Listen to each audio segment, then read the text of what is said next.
Ang kaibigan niya si Lazarus. Sabi niya, yung minamahal ninyo, the one that you really care for, is sick. So the sisters interceded. Siyempre, Eastern communication yan. Ibig sabihin nun, puntahan, gamutin, pagalingin. Hindi lang yun info, I'm sick. Pag sinabi mo, I'm sick, sa atin man mga Pilipino, ibig sabihin, dalawin mo ako. Hindi mo lang ini-inform yung tao na may sakit ka. Pag meron kayong mutual friend, sinabi mo, may sakit yung kaibigan natin, ibig sabihin, dalawin mo, hindi lang to inform. So the sisters interceded. John 11:5-6. Jesus loved Martha and her sister and Lazarus. Yet when he heard that Lazarus was sick, he stayed where he was 2 more days. Isang katakataka na kilos ng Panginoon nung mabalitaan niya na ang matalik niya at minamahal na kaibigan ay may karamdaman, hindi siya pumunta agad, gayong kailapit-lapit naman ng kanyang kinalalagyan, 2 araw pa ang lumipas. Jesus took his time. It's what you might call Jesus' time. John 11:17. On his arrival, finally when he came, Jesus found that Lazarus had already been in the tomb for 4 days. So nung nabalitaan niya, nagpatagal pa siya, nagbiyahe pa siya patungo, nung dumating siya, 4 na araw nang nailibing ang kaibigan niya. Naramdaman nyo na ba yan? Naranasan nyo na may dadalawin kayo tapos biglang namatay na pala. Hindi nyo na madadalaw ng buhay kasi namatay. Lazarus died. In fact, Lazarus got very dead. Patay na siya kasi 4 na araw na. John 11:20-21. When Martha heard that Jesus was coming, she went out to meet him, but Mary stayed at home. Lord, Martha said to Jesus, if you had been here, my brother would not have died.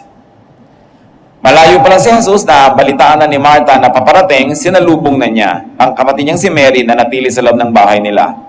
At ang kauna-unahan niyang ibinulalas nung makita niya si Jesus, kung sana dumating lang kayo sa oras, hindi dapat namatay ang kapatid ko. If only you had arrived on time. Yung mga tao, ganun din ang kanilang sinabi. Ang dami niya nabuhay, tapos itong kaibigan niya, hindi man lang niya nagawa ng paraan. So the sisters and the people blamed Jesus in a way dahil na-delay siya. It could also be read as a statement of faith na kung nandito ka lang, hindi mamamatay. Pero alam niyo naman, Eastern communication, yung mga unpleasant messages, hidden. Dapat hanapin mo kung anong tunay na sinasabi. John 11:23, Jesus said to her, your brother will rise again. So Jesus gave them a promise. Jesus gave them hope. Sabi niya, babangon siya muli. Huwag kang mag-alala. There was hope, and there was going to be meaning behind all that had happened. John 11:28-29. And after she had said this, she went back and called her sister Mary aside. The teacher is here, she said, and is asking for you. When Mary heard this, she got up quickly and went to him. John 11:32-36. When Mary reached the place where Jesus was and saw him, she fell at his feet and said, Lord, if you had been here, my brother would not have died. So pareho sila nang iniisip. Everybody was thinking of the same thing, that Jesus could have saved Lazarus had he come on time. When Jesus saw her weeping, and the Jews who had come along with her also weeping, he was deeply moved in spirit and troubled. Where have you laid him? He asked. Come and see, Lord, they replied. Jesus wept. Then the Jews said, see how he loved him. The shortest verse in the Bible, 2 words, Jesus wept. But it meant a whole world of meaning. Nanangis siya, umiyak siya, sobrang pag-iyak ang ginawa ng Panginoon dahil mahal niya ang kanyang kaibigan. Jesus was moved to tears. And he was moved by tears. He was not only moved to tears, he was also moved by tears. The tears of Mary, the tears of Martha, the tears of everyone else who was mourning. Jesus really loved Lazarus very much. John 11:38-39. Jesus, once more deeply moved, came to the tomb. It was a cave with a stone laid across the entrance. Take away the stone, he said. But Lord, said Martha, the sister of the dead man, by this time there's a bad odor, for he has been there 4 days. Ganoon na lang ang lungkot na dumating sa Panginoon at lumapit siya sa bunganga noong kuweba na pinaglilibingan at kaugalian nila na maglibing sa mga kuweba. Yan pong Israel, maraming lugar yan na parang chalk yung lupa. Pag kinutkot mo, makakagawa ka ng kuweba. Hindi mahirap hukayin. So maraming mga tombs by hillsides, inuuka lang nila o kaya natural, pinapalaki na lang. Tapos yun ang kanilang libingan. Binabarahan nila ng malaking-malaking bato para huwag mapasok ng mga aso at mga kung ano-anong hayop, yung mga bangkay sa loob at yung mga amoy nila huwag malingasaw palabas. It was meant to keep the dead inside and it was meant to keep those who are living outside. It was just a stone, but it was a world of division. It provided a great divide between death and life, between the living and the dead. Strangely, sabi ng Panginoon, buksan nyo. Iurong nyo ang bato. Para namang hindi niya alam yon, lumapit sa kanya si Martha. 4 na araw na pong patay. Siguradong napakabaho na. Wala namang embalsamo nun eh. So inililibing agad ang tao at saka talagang aamoy agad yon. 4 na araw na po nakalibing. Sobrang baho pag binuksan natin. So the sisters were concerned with bad odor. Jesus was concerned with a much bigger agenda. But of course, the people were not into it. They were clueless. So the sisters were thinking about bad odor. They did not want to open the grave. Once more, Eastern communication, it meant, let's not open it. Sabi lang, mabaho na po. John 11:40-41. Then Jesus said, "Did I not tell you that if you believed, you would see the glory of God?" So they took away the stone. Sabi, pambihira naman kayo, ang dalas-dalas ko kayong kasama, tinuturuan. Hindi nyo pa ba natandaan ang mga itinuturo ko na ang nananalig ang makakakita ng luwalhati ng Diyos? Ang naiisip nyo amoy, ang naiisip nyo bangkay. What I have in mind is fragrance. What I have in mind is life. And if you believe, you're going to behold the glory of God. So tinanggal ang batong nakatakip sa bunganga ng maliit na kuweba. John 11:43-44. Jesus called in a loud voice, "Lazarus, come out." Suspense. Pinalalabas yung nailibing 4 na araw na ang nakalipas. Ang inililibing po noon, binabalutan nila ng tela. Hindi malayo sa itsura ng mga mummy sa Egypt na binabalot nila ng linen. Pagkatapos tinatakpan nila yung mukha ng mga tela, kung ano-ano, balot na balot ang patay. So, pinalabas itong nailibing na. Verse 44, the dead man came out, his hands and feet wrapped with strips of linen and a cloth around his face. This scene would repeat.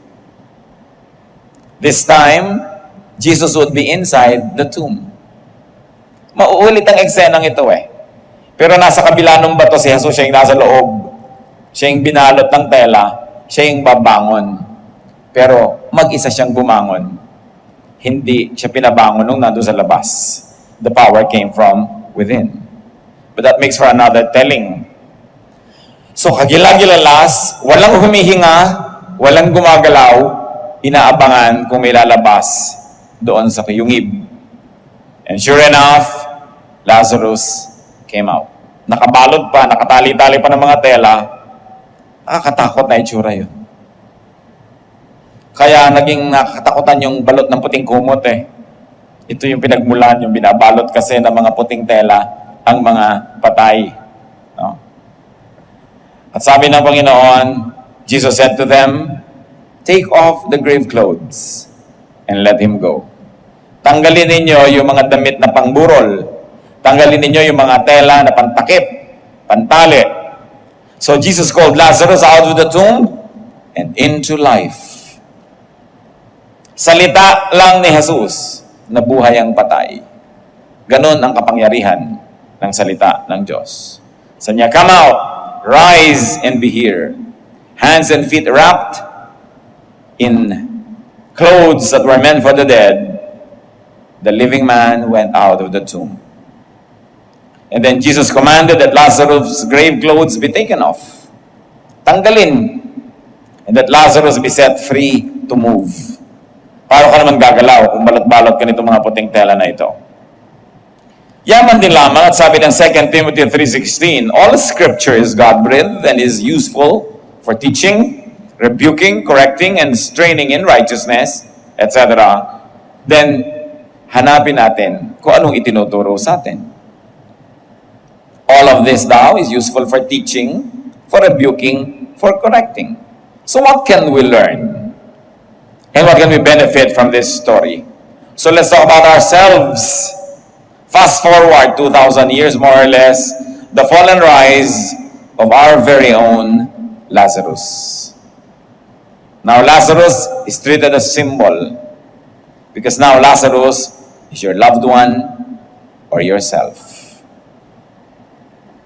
Tulad ni Mary at Martha o ng mga kapitbahay, meron din kayong kapatid, meron din kayong mahal sa buhay, kamag-anak, kasambahay, kapitbahay, napatay. Nakalibing, 4 na araw na. At maaari, hindi sila yon, kundi ikaw mismo kapatid, patay din. Maaring tayo yung Lazarus na yon eh. Maaari ding mga mahal natin sa buhay. Pero bago siya namatay, your Lazarus today or you could be sick. Could your loved one or you be physically or emotionally sick? Sometimes even spiritually sick. Lahat tayo kandidato maging Lazarus. Kasi lahat tayo nai-infect ng buhay eh. May dumadating ng mga mikrobyo sa buhay natin, mikrobyo sa puso, mikrobyo sa espiritu, nagkakaroon tayo ng mga karamdaman. Nawawalan tayo ng ganang mabuhay, ganang kumain, humihina ang ating katawan, nawawalan tayo ng sigla. There's a Lazarus in your immediate social circle. It could even be you. Sabi ni Job 5:6-7, for hardship does not spring from the soil, nor does trouble sprout from the ground. Yet man is born to trouble, and surely as sparks fly upward. Sabi ni Job, observation ko, hindi naman tumutubo ang problema mula sa lupa tulad ng mga halaman, pero ang tao hindi maubos ang problema. Lagi siyang may sakit. May nagpapahirap sa kanyang katawan, sa kanyang isip, sa kanyang emosyon, sa kanyang espiritu. Lagi na. Napapahinga siya sandali, pero mamaya binabalikan na naman siya. Merong mas malala ang dating, merong konti lang, pero laging merong panganib na yun ay lumala at ikamatay niya. Job 40:1, man born of woman is of few days and full of trouble. Sabi niya, ang iksi ng buhay, tad-tad pa ng problema. Sabi ni Job. Kaya ang tao, maraming dalahin, kandidatong maging Lazarus. So what should we do?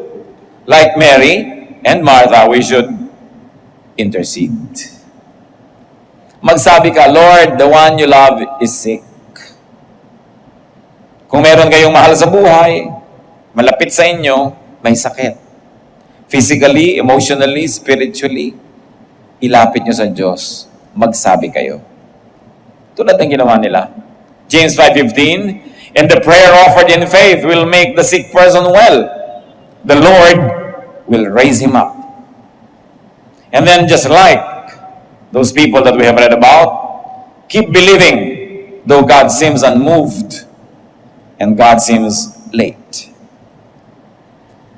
Nagmamadali sila, nag-aagaw buhay yung kanilang kapatid. Lagi silang nakatingin sa bintana, dumating na ba, paparating na ba, walang dumating na Jesus. Madalas sa buhay natin, ganun ang nararamdaman natin eh. Ito na yung problema, ito na ang bigat na wala pa rin tayong nababalita ang tulong mula sa Diyos. Kaya kung minsan, ibig-ibig na rin nating magtampo. Ibig-ibig na rin natin magduda. Kaya sila, nung dumating si Jesus, naipahimakas nila yung paghihinanakit. Kung dumating lang kayo sana, hindi namatay. Psalm 42:9-11, I say to God, my rock, why have you forgotten me? Why must I go about mourning? My bones suffer mortal agony. Why are you downcast, O my soul? Why so disturbed within me? Put your hope in God, for I will yet praise Him, my Savior and my God.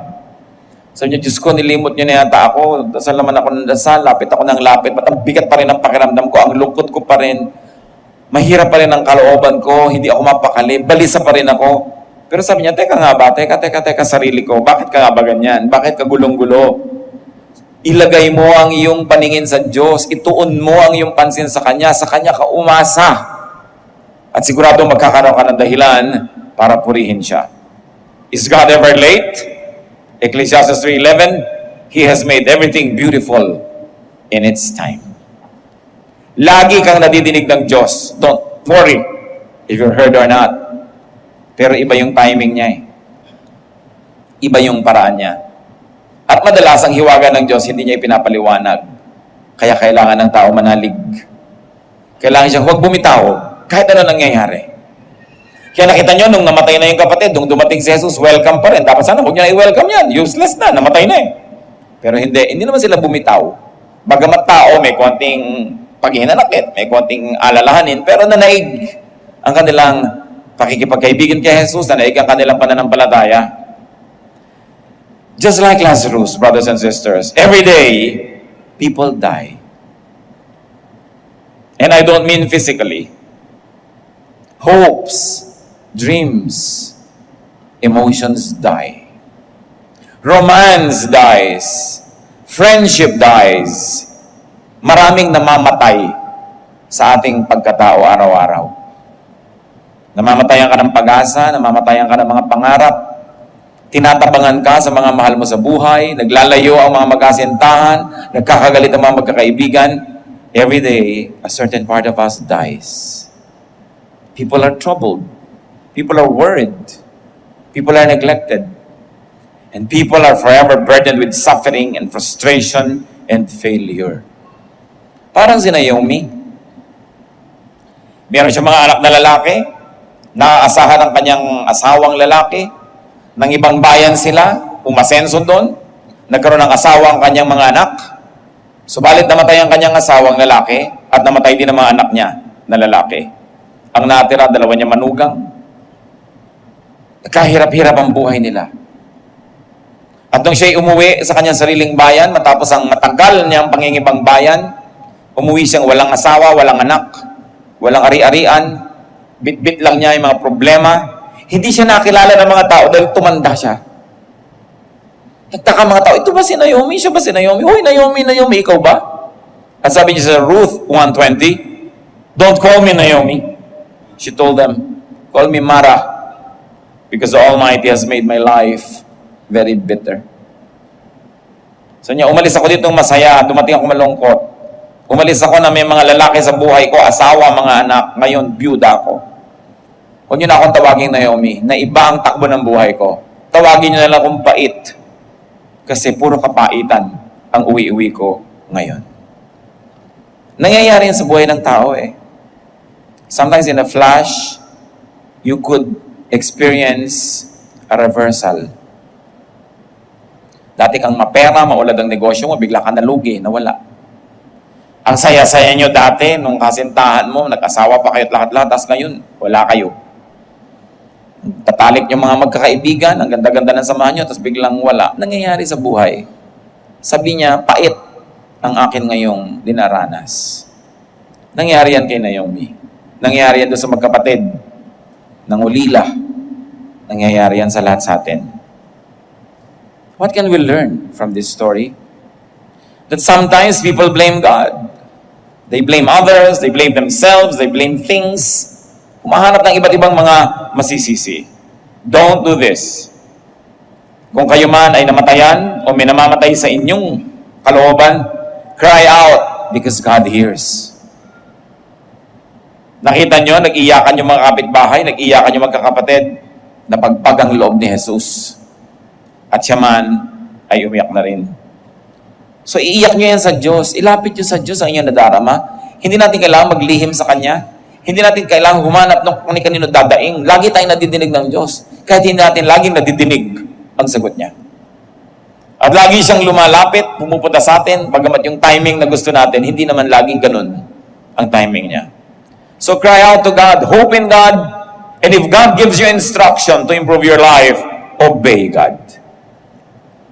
Sinabi na ng Panginoon, tanggalin niyo yung bato, mga ngatuwiran pa sila, pero sumunod din naman. Tinanggal din yung bato. Psalm 34:17, the righteous cry out, and the Lord hears them. He delivers them from all their troubles. Death could be the natural outcome of illness. That's why medication and healing and restoration is important. May namamatay kayong pag-ibig sa inyong asawa, ay ipagamot nyo agad yan sa Diyos. Buhayin nyo agad. Mahirap naman, asawa mo tas hindi mo mahal. Mahirap yun. Kasi, sinumpaan mong mamahalin yan eh. Tsaka nandyan din naman yan eh, di mahalin mo na para enjoy. Kasi hindi mo mahal. Hindi mo mahal halimbawa yung biyanan mo, hindi mo mahal yung nanay mo, hindi mo mahal yung kapatid mo. Eh kahit ano naman gawin mo, nandyan din sa buhay mo yan eh. Di mahalin mo na lang.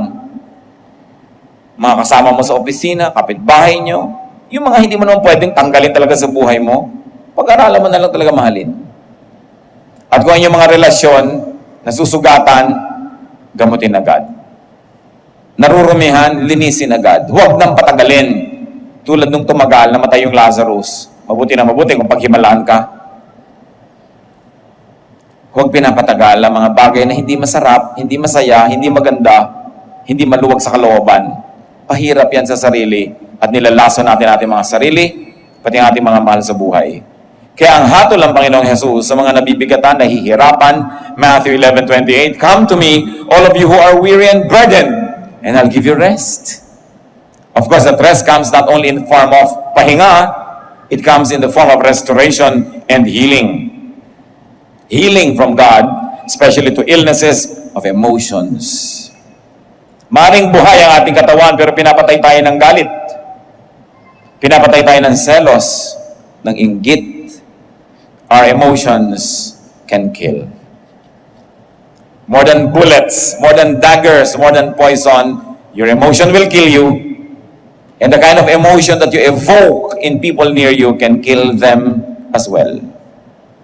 Pwede tayo ang maging biktima, pwede tayo ang mangbiktima, pero tayo may pananagutan sa isa't isa.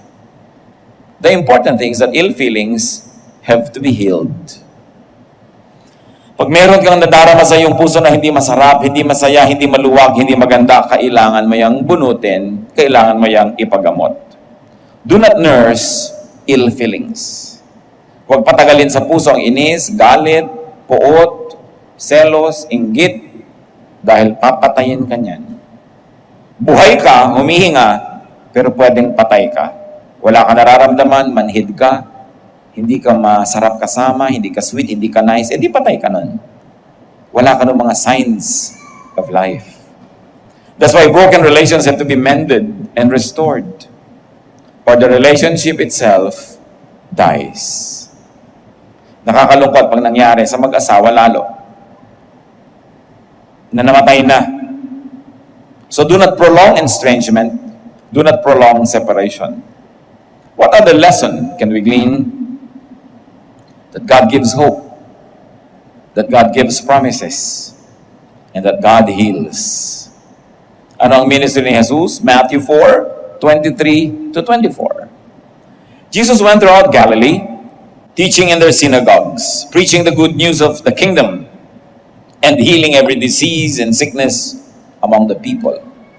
News about him spread all over Syria, and people brought to him all who were ill with various diseases. Those suffering severe pain, the demon-possessed, those having seizures, and the paralyzed, and he healed them. Physical, emotional, spiritual illnesses, ginagamot ng Panginoon. At siya nun, ay siya pa rin ngayon. God is the same yesterday, today, and tomorrow. One thing that we should learn is that Jesus loved, and up to now loves, individual persons. Marunong ang Panginoon magtangi, kumilala, magmahal ng mga individual na tao. Jesus loves your loved ones. Jesus loves you. And Jesus also loves your enemy. Pare-pareho tayong minamahal ni Jesus. John 15:9, as the Father has loved me, so have I loved you. Love does great and mighty things. Bakit pinabangon si Lazarus mula sa kamatayan? Kasi mahal eh. Mahal ni Jesus. Pag nagmamahal ka, marami kang gagawin para sa minamahal mo.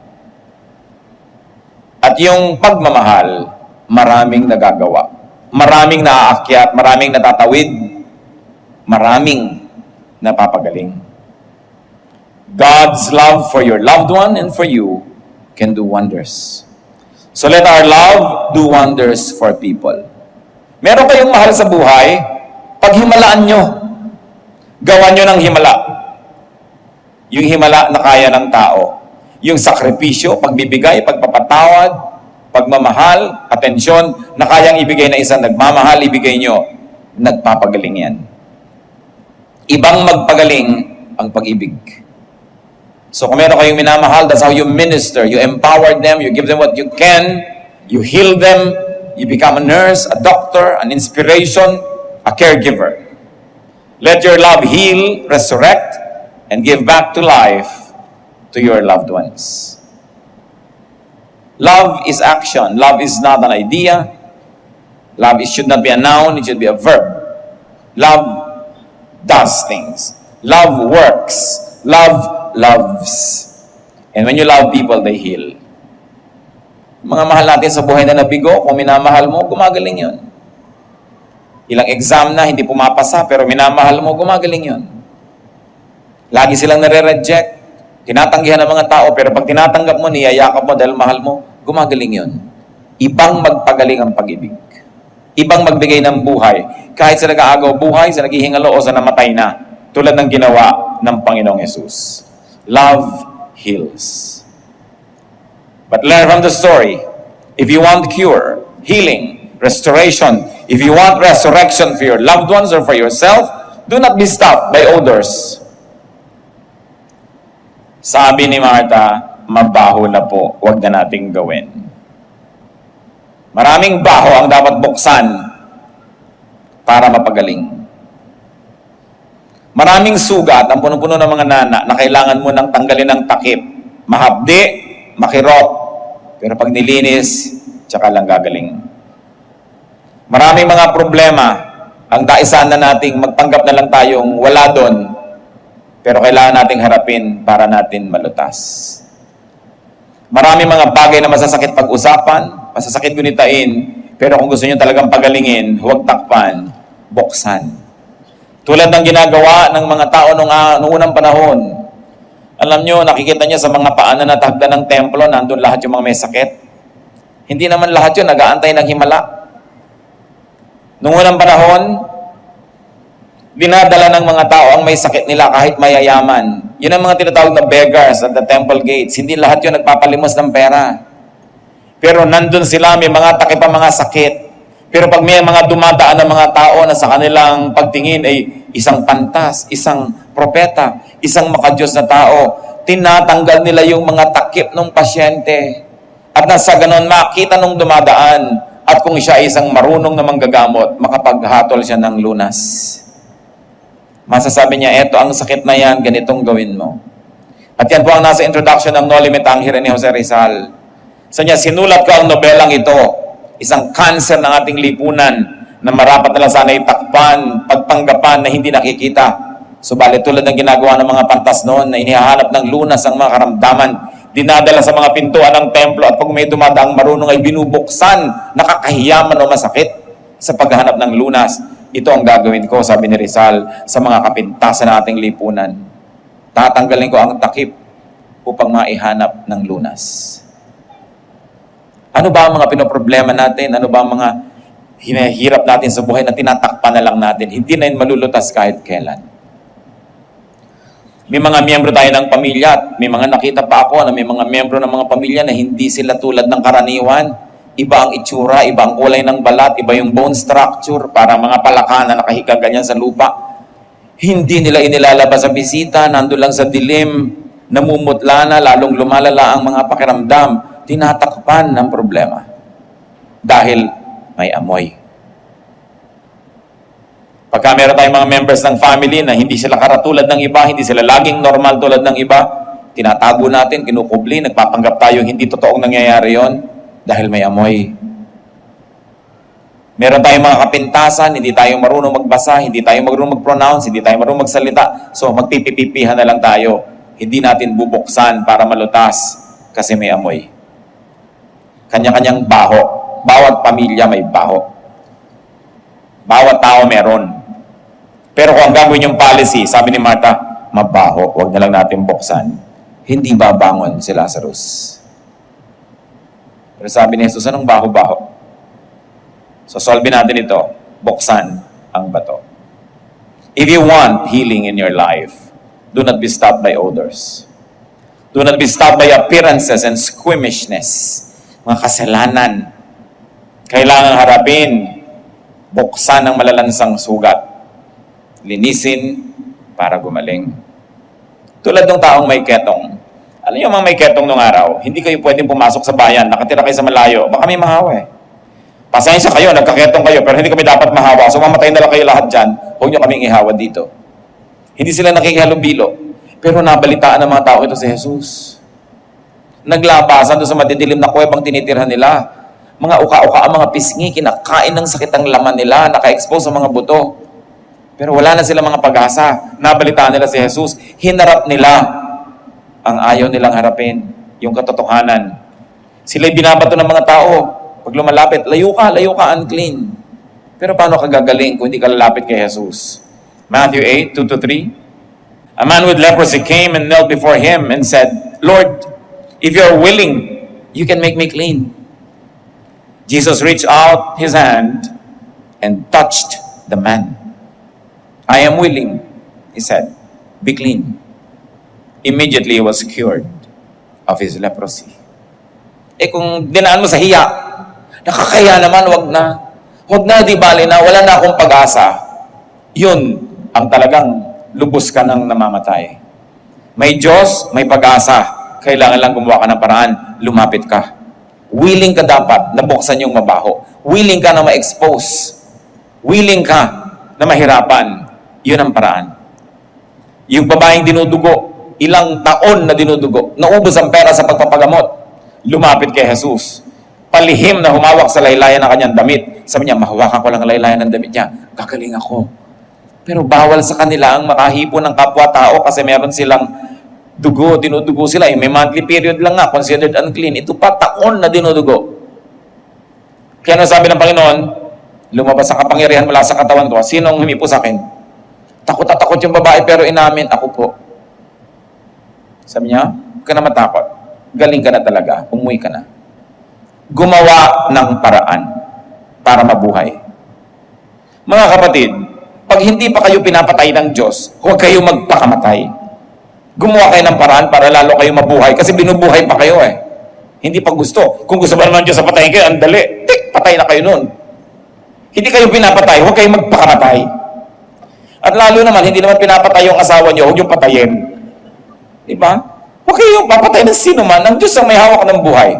Habang ikaw pinapahiram ng buhay, ang duty mo, buhayin ang sarili mo. Gumawa ka ng paraan, lakasan mo yung loob, kapalan mo mukha mo kung kailangan, pero dapat kang gumawa ng paraan. Huwag kang mahiyain, huwag kang maselan, huwag yung may amoy na po. Walang mangyayari dyan. Kailangan lutasin. Do what it takes to get cure. Do what it takes to get healing. Huwag ka maarte, o maselan, o ma-pride, at huwag ka na magpatagal-tagal. Kasi baka lumampas yung deadline. Di ka na nga mabuhay pa. If you love, give life.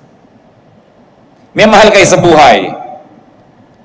Binubuhay niyo ba o pinapatay? Meron siyang talent. Ayaw niyo siyang pagbigyan. Yung gusto niyo ang dapat masunod. Pinapatay niyo yung tao. Meron kayong anak, ganun yung talent. Pinipili niyo iba yung pag-aralan kasi mas madali makakuha ng trabaho. Pinapatay niyo siya nun. Patayin niyo mga mahal niyo sa buhay, papatayin niyo ng sarili ninyo. Minsan sa sobra natin pagmamahal, sinasakal natin ang mga tao. Di na sila makahinga sa higpit ng inyong yakap. Ang tunay na pagmamahal, nagpapalaya. Roll away the stone. Kasi nakalibing eh. Marami tayong mahal sa buhay nakalibing. Nakalibing sila sa inferiority complex nila, nakalibing sila sa kanilang nakaraan, nakalibing sila sa kanilang guilt, at hindi mo naman pinapawalan dahil mabaho. If you love, set free. Tulad ng ginawa ng Panginoon, pinabangon, pinalabas sa libingan ang mahal niya na si Lazarus. Gaano karami sa mga mahal niyo sa buhay ang totoo ay inililibing niyo? O ayaw niyong bumangon, gusto niyo nandun lang? Very importantly, Jesus calls people to life. Sabi niya, Lazarus, come out. John 10:10, I have come that they may have life and have it to the full. Buo, masiglang buhay ang gusto ng Panginoon para sa bawat isa. At sobrang kompleto ang pagmamahal ni Jesus. Pinabangon na niya mula sa kamatayan, meron pa siyang ibinilin. Because Jesus wanted Lazarus freed from the grave clothes so that he'd be free to move and to go. Very thoughtful. Ang laki na nung issue na buhay na mula sa kamatayan, pero pati maliit, inalala niya. Sabi niya, alisin ninyo yung mga balot at nang makapaglakad ng mahusay. Tanggalan ninyo ng takip sa muka na maskara ng mga patay dahil buhay siya. Pag inalis yung maskara nyo, ang lalabas yung totoo nyo mukha. Kung may mahal kayo sa buhay, mga kapatid, hayaan niyong lumabas yung totoo niyang mukha. Huwag niyo siyang piliting magbalat kayo, magkunwari, magpanggap, para siya lang mabango sa tingin ng iba. Kung ano siya, tanggapin niyo, mahalin niyo, alisin niyo yung maskara. Yun ang tunay na pag-ibig. Tinatanggap mo ng walang patakaran. Set your loved ones and set yourself free from grave clothes. Kung ano man ang ibig sabihin sa inyo nun. Set your loved ones and yourself free from needless ways and regulations and burdens that prevent freedom to life, that prevent freedom to get a life. Ang hamon ngayon, ilapit natin sa sarili, huwag muna iba isipin natin, what could be your grave clothes? Ano mga napipilitan kayong isuot na mga nagpapahirap sa inyo para gumalaw, hindi kayo makalaya, hindi nyo magawa ang dapat gawin. Dead ones, hear the word of God. Rise from your death and come out of your tomb. Dapat ma-identify natin kung ano ang ating mga sarili-sariling libingan na pinagbabauna natin sa ating mga sarili. Malayo sa liwanag, malayo sa buhay, malayo sa tunay na sigla.